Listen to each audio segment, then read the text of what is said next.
here are some tips for resisting indoctrination.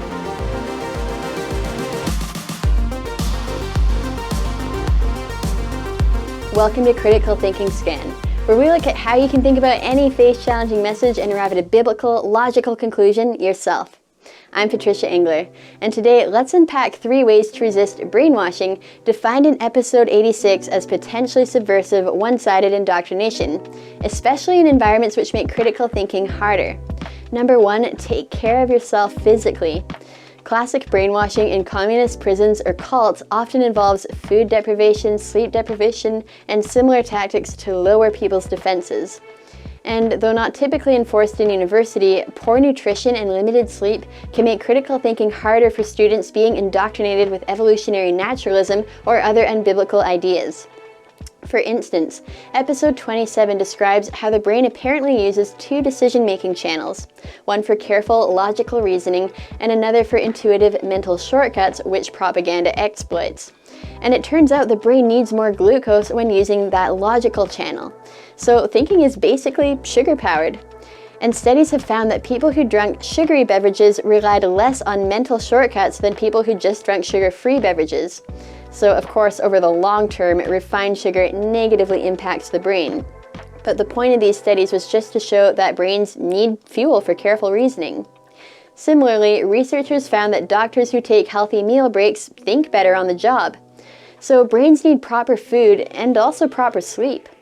One study showed that sleep-deprived college students not only performed significantly worse on a critical thinking appraisal compared to well-rested students, they also overestimated their own critical thinking performance.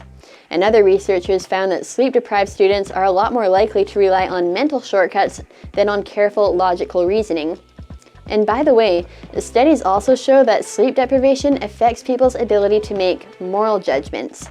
Ultimately, pulling endless all-nighters at university while living mainly on instant noodles won't support your critical thinking skills. Second, it's essential to do what you can to take care of yourself mentally. Take breaks, get outside, spend time with people, exercise. Studies show that all these things can boost psychological health, and the mind is free to think clearest when it's feeling well. That also means watching what kind of screen time you're getting, not only because some studies link lower internet, television, and social media use to better mental health under certain conditions, but also, depending what you watch, media is a form of indoctrination too. So third and most significantly, take care of yourself spiritually.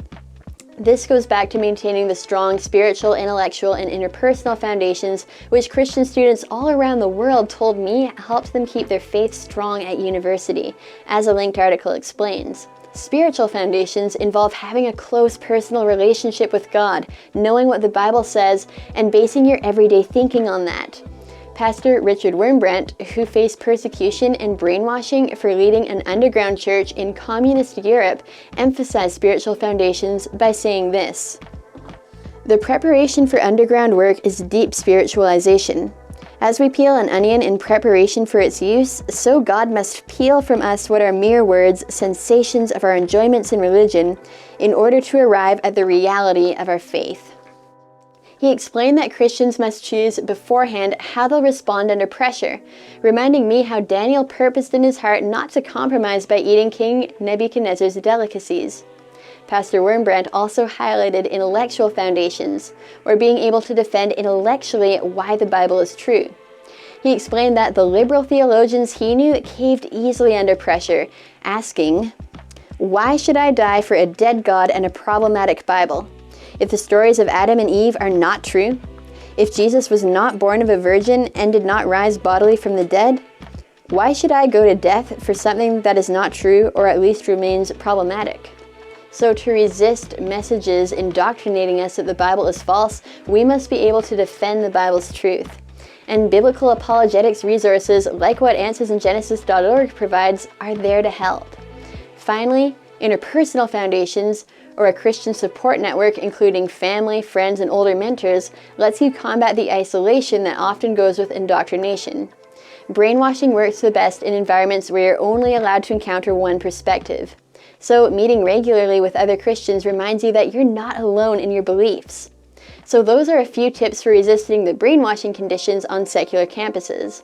For more on how to think critically about any faith-challenging message, you can access my other CT Scan episodes packed with tactics, tips, and tools that helped me as a Christian student at secular university. Thank you for watching.